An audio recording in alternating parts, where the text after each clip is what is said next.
presents Ellen DeGeneres, starring in a command performance on One Night Stand. And now here's Ellen DeGeneres.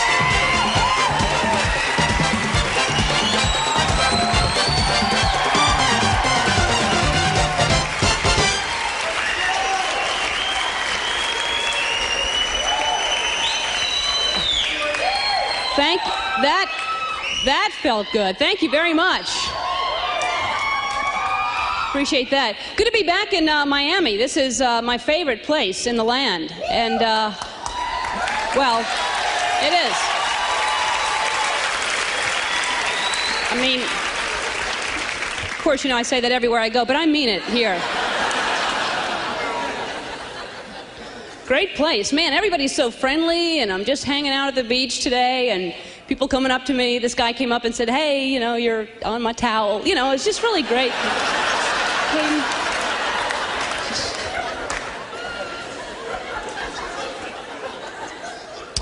So, thanks for gathering here. In case you're not aware, I'm a comedian, and this is an HBO special. And it's a weird job to be a comedian, I think, because, you know, you get a lot of people asking questions, and, you know, I guess the most commonly asked question I get, number one, would be, number one, what is your favorite land mammal? Then, after that, number two, would be why I'm a comedian, how that happened. Was my family funny? Was my childhood weird? And I think I'm a comedian because of my dad. My dad was always playing practical jokes on me all the time. And I remember one time so vividly, I was 7 years old. I was in the backyard playing. It was a real hot, sunny day, and I ran into the kitchen to pour a glass of lemonade because I used to just love lemonade.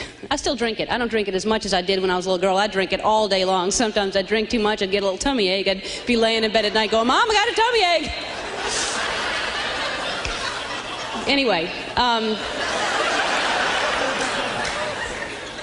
I was in the back, and I went to the kitchen to get some lemonade. And in the kitchen was my dad, my mom, all my brothers and sisters just standing there staring at me, about to start laughing. I was like, what? I was 7. I didn't know. And my dad said, Ellen, honey, you were adopted, and we've never liked you. So we've sold you to a tribe of Iroquois Indians. They'll be here to pick you up in about an hour. We're going to go to a movie. Bye-bye. Good luck. So I lived in the Origines Mountains for about 9 years with the Iroquois, learning basket weaving and pottery making, and I taught them that noise you make under the arm like that. That was the skill I had. And it was customary to marry within the tribe at 13 and have several papooses, which I did. Anyway, 9 years later, here comes trudging up the mountains, my dad, my mom, all my brothers and sisters, carrying a big thing of lemonade, going, we're just kidding, we love you, you're ours, come on home. Oh, we went home and laughed and laughed and laughed. Well, and you know, the funny thing is, they weren't even real Indians. They were actors my dad hired to play Indians.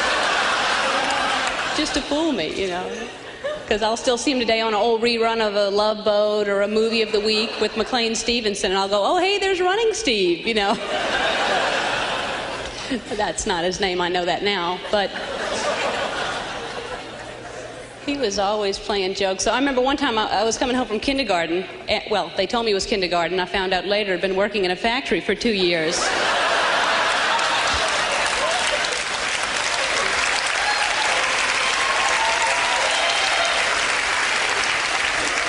Joker, joker, joker. You know. So it's good for a kid to know how to make gloves, though, at that age, I think. You need to know. So it's a good job. I like being a comedian. The only bad thing about the job is that I have to fly everywhere I go because you won't come to me. Actually, that's why. If you just come to my house in groups of 20, I could come out in my bathrobe. Hello. It's not worked out that way. So I have to go now to these little tiny places where the little commuter planes have to take you. Have you been to those little 8-seater planes? The cockpit's open. You can see the pilot reading some manual, so you want to be a pilot.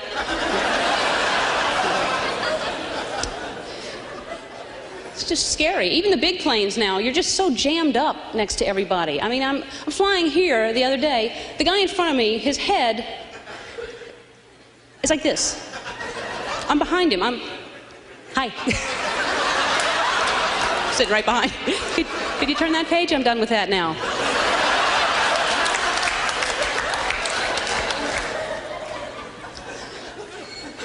I'm trying to relax on the plane. This is me trying to relax. This is upright, recline. I think I went too far, actually. It was just... See the difference there? Uncomfortable? Comfortable. Ah. Oh, that's much better. Now I can sleep. Not the guy in front of me. His seat came far enough back for me to do dental work on him, actually.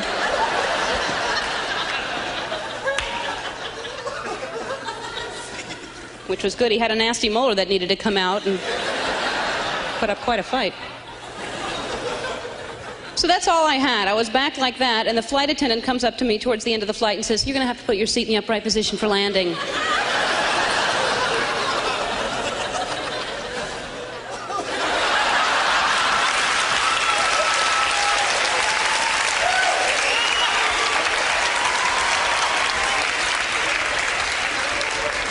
Like that's going to make a difference, because if we crash, live,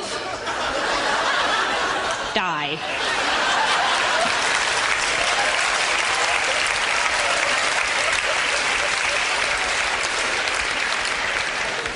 Like they're going to be surveying the crash site. Oh, gee, that's a shame. Her seat was reclined. When will they learn? What was that, 30,000 feet? She could have made that. If only she'd been upright. You know it and I know it. I'm just scared of it. I have to make jokes about it because I get on a plane sometimes 3-4 times a week. I mean, and it's scary. I'm scared of flying. I don't know if, are you scared of flying? See? The scary thing, first of all, I don't think we have to go that high. That is not necessary to be that high in the air. I think they're showing off, those pilots. I think we could just go really, really fast, just a few feet off the ground, just high enough to miss animals. The turbulence, I think, scares everybody, but the turbulence is a fear that we create. We put that in ourselves because we always imagine it to be more than it is. You know, but if you look at it like you go to an amusement park, you pay for that fear. You know, you pay for that scariness. So do what I do. As soon as you start to feel the turbulence, you just go, ah!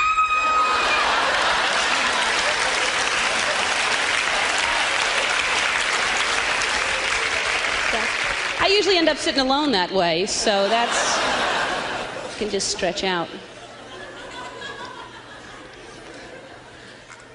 I just can't imagine choosing that job, wanting to be up in the air for your profession. I don't know. Do we have any flight attendants here tonight? Yeah. Okay, these bitches. They just have...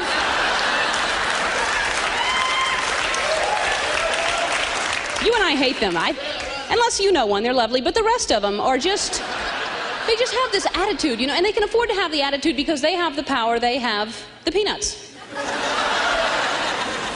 They have these 6 peanuts that we need that... It's 6 peanuts. Somebody could offer that to you on the street. I don't want that shit. Get that away from me, 6 peanuts. On the plane. I didn't get my peanuts. Oh, thank you.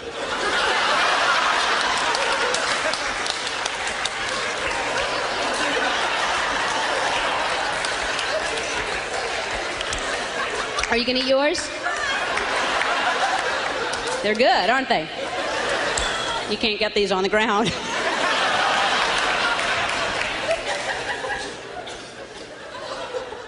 Six peanuts, that's what they choose to give us. They will give you a meal, of course, if you're on a flight that lasts long enough. They'll bring you food, which is disgusting. I mean, you know, nobody ever says, you know, I can't finish that. Could you wrap that up for me? What was that, pigeon? That's delicious. It's horrible food, but we get so excited when we see that cart start coming down the aisle. Here comes the cart, put down the tray.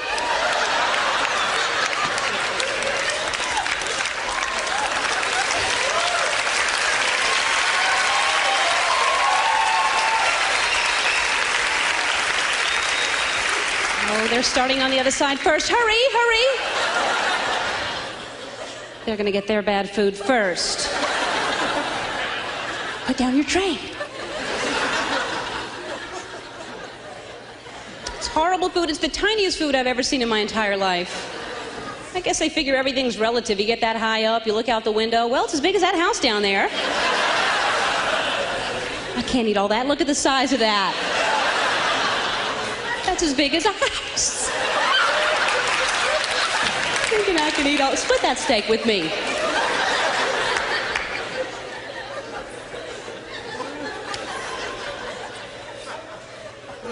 That's a piece of meat. Any kind of meat that you get, chicken, steak, anything at all, has grill marks on each side. Like we actually believe there's an open flame grill in the front of the plane. 2 more, Charlie. Hey, ready. They enjoying them? Good.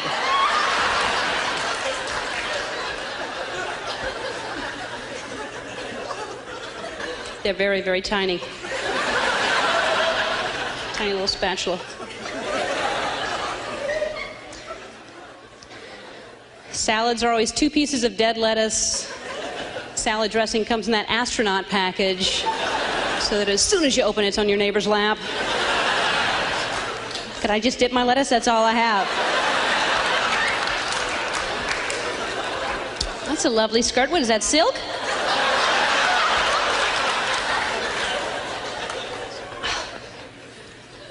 Should that happen, club soda will get that stain out immediately. That will be the answer to anything you ask up there. Excuse me, I have an upset stomach. Club soda, be right back. Excuse me, I spilled something. Club soda, be right back. The wing is on fire. Club soda, be right back. They learn that in their training course. They learn that either right before or right after. They learn that little bye-bye, bye now, bye-bye, bye now, bye-bye, bye now, bye-bye, bye now, bye-bye, bye-bye, bye now, bye-bye, bye. Bye-bye, I love you, bye-bye, bye.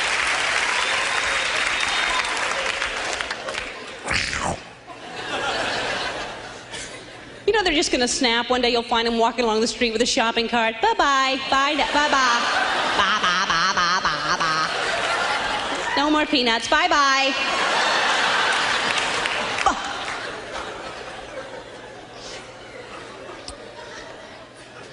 I'm always seated next to somebody that feels like just because we're seated next to each other, we should form some type of bond with each other. You know, these people. I think it's obvious I don't want to engage in conversation. I'm wearing headphones, I'm reading a book, How to Overcome Your Hatred of Strangers on an Airplane. They're just right there. Where you going? Where you from? What do you do?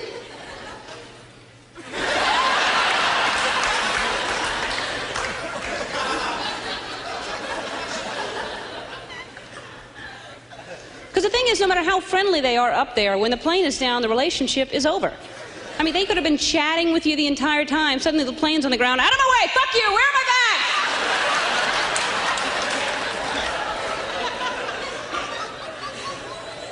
You were just telling me about your grandchildren. What happened, Gladys?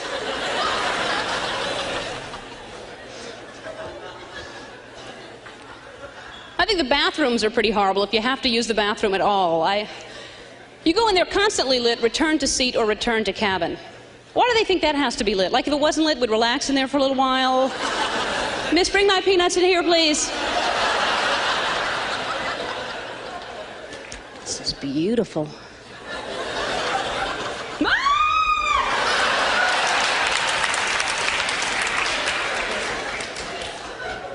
I don't even want to go. I could be the only one to get up out of my seat to go to the bathroom. Nobody else gets up. They could be sound asleep, you know. And I'm in there for what I think is 30 seconds. You have no concept of time when you're in there. It's like a casino. There's no windows, no clocks. You don't know how long you've spent in there. Now I open the door. Everyone on the plane is lined up, looking at their watches, making me feel like I've been in there forever. Now I've got to explain the smell that was in there before I walked in there.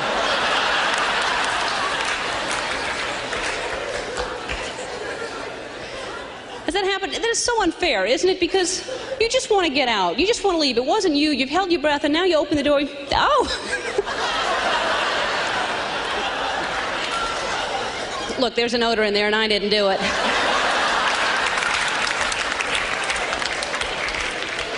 Yes, it's bad. Yes. You might want to sprinkle some club soda. I was flying the other day from Los Angeles to Chicago. and there was a fly on the plane with me. Has that ever happened to you? Have you ever seen a fly? I just felt so bad. I thought this fly is going to be so confused when he gets to Chicago. Just wandered all over the plane, you know, and then the doors opened, and we went out, and there were some flies holding a big welcome sign. So he was going to visit friends. That was good. I was very relieved. They were hugging, blocking the whole way. Everybody's trying to get around him.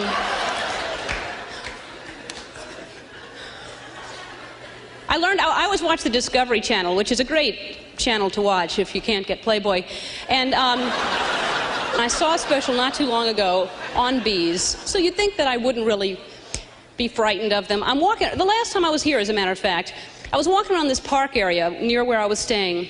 I was in a great mood. It was a beautiful day. I was just so happy. I'm walking around just happy, just whistling some new Metallica tune or something like that. So I stopped to pick up a stone to throw it. Because you've seen people on TV when they're happy, they throw stones. And I thought, I'm that happy. So I stopped. I'd never done it. I saw it on Andy Griffith and thought, I'll try it. So I get the stone, and I just do that to get a little happy stone throwing motion. I hit a bee's hive in a tree. Man, oh man, I don't know if you've had this happen to you. I was not the only one around. There were other people around, but they knew it was me. They knew, I tried to point to another woman thinking they would go to her, but there must be some little bee in the beehive just waiting, you know, it was her, and they just came at me, holding little sketches of me. Someone passed out really quickly. An artist rendering of me, didn't even look like me in my opinion, but they go to your head, they go right to that noise, they follow that. I was in positions I have never in my life been in. Normally I don't even consider myself that good of a dancer, but at this time...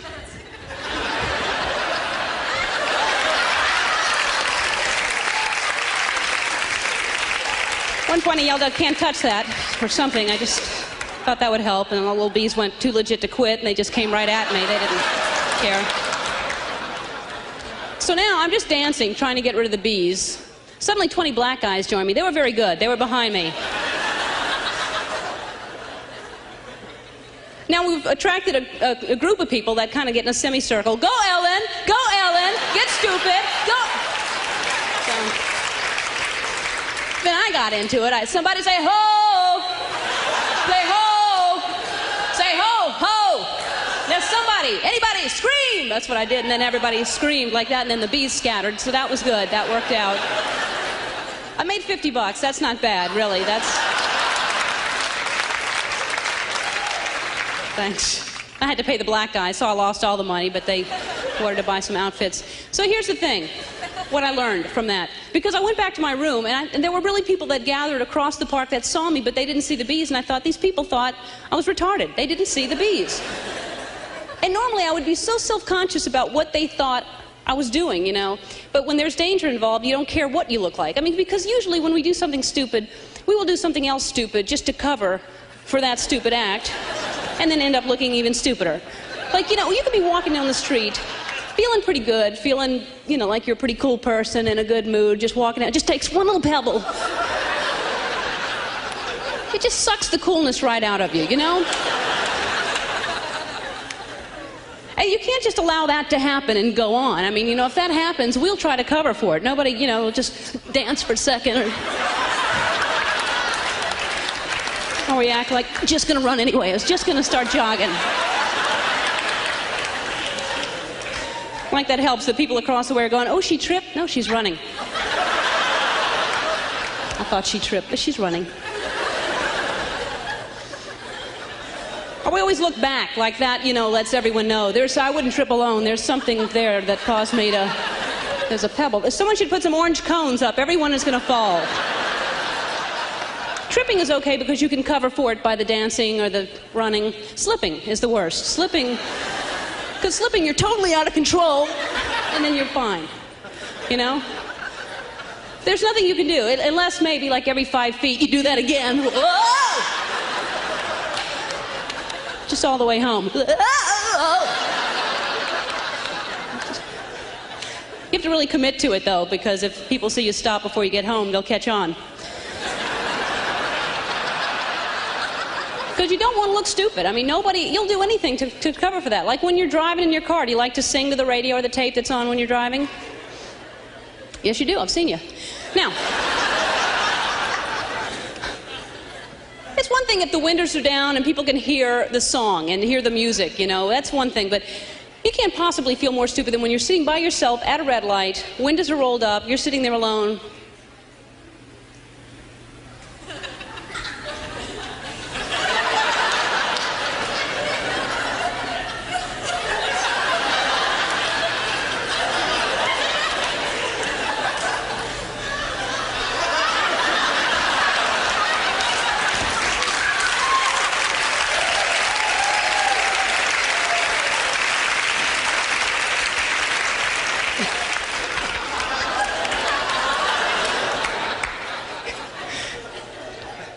See, and I would look at someone like that and think, what a goon.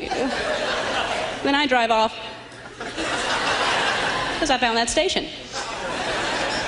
You always try to find out what they're singing to. You just keep hitting the button.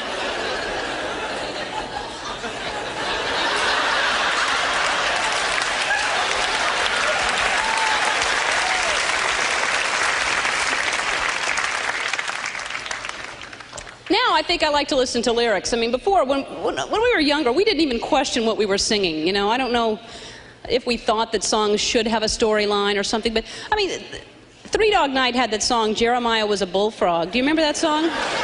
That's so scary that we all know that song, isn't it? That was a popular song. It's amazing, you know? I mean, all you have to do is, to make $1 million is write some song, you know, become a one-hit pony. I don't know if I made that up or not, but let's say I did. I mean, or you can like come up with the big thing now is like some stress reduction gimmick. They have so many of those that you just, you know, you get like a 1-800 number or something, sell those. They have now, I just read this in the back of a magazine, they have these goggles that you can put on to eliminate stress. You put them on, they're electronic, they're hooked up to something, they flash weird beams and colors of light in your eyes. They're $350. You know, I could just poke you in the eyes. I charge you $75 if that's going to help you out. That's just how I am. But see, you know, you don't even have to do that. If you want to keep stress out of your life, you just exercise on a regular basis. You wouldn't even have to do any of those things. That's the most important thing, too, they say, because I lift weights. I do that a lot. I lift weights religiously. I don't lift them every day. I hardly ever do lift them. But when I do, I go, Jesus Christ! They're heavy. Hence the name. No, but that's not important. You can't just do that. You got to get your heart rate going really, really fast. You got to do, and I try to jog and all that, but jogging is just, you get all sweaty and you have to come back to where you started from. So what I'm doing, I'll just have a friend drive a car really, really fast right at me and stop right before it hits me. You know, just...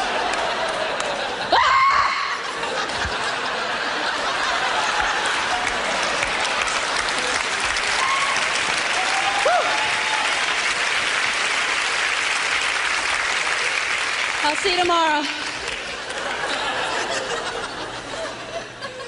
It's quick, it's cheap, it's easy. You don't have to buy all the clothes, you know, you just get a Depend and that's it, really. You just... a Depend, some leg warmers, you're ready to go. That's a good look, too. That really is, I find.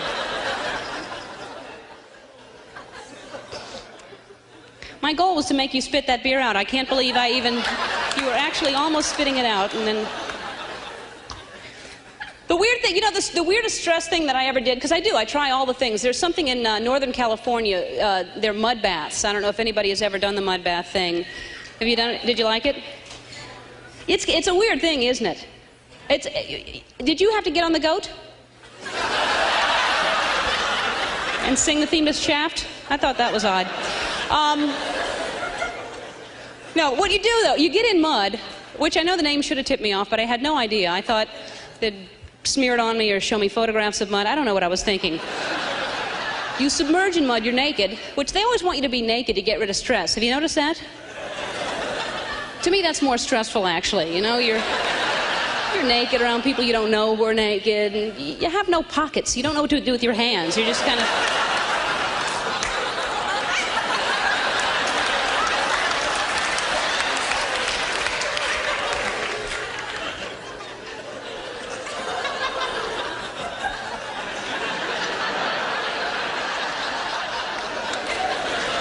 So you get in the mud, you're naked, and it's special mud. It's $40 mud. You can't just roll around your lawn naked and get that same effect. I tried that. Nothing happened. Well, I met some people. But, yeah. Well,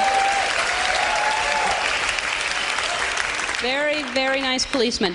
So, it's special. It's peat moss and volcanic ash, and it's hot, so you sweat for 20 or 30 minutes. And supposedly what's happening for $40 is it's drawing the toxins out of your body. That's what they say is happening.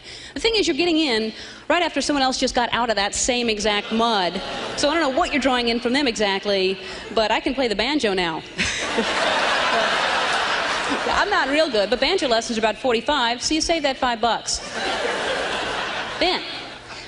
Now, were you hosed off, the people who did it? Yeah, they hose you off. They created a little job. They have these little hose girls. I don't know that's their title. They didn't have pins on or anything, but I'm naming them that. They have hoses. They're 10 years old. They have a hose. You know, it's one thing to be naked in front of someone you don't know, okay? But to get hosed off by them, you know, you're standing there trying to act like it doesn't bother you, you know. So how long have you worked here?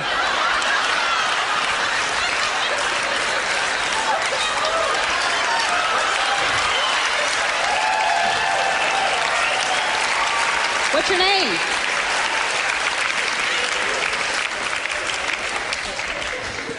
Sorry. So then after you're hosed off, then you get in the shower. It's this tremendous cleansing process because after you've been sitting in mud for 20 minutes, mud gets in the darndest places. I'll tell you that right now. Remember? Weeks later, you're at the office typing, you're...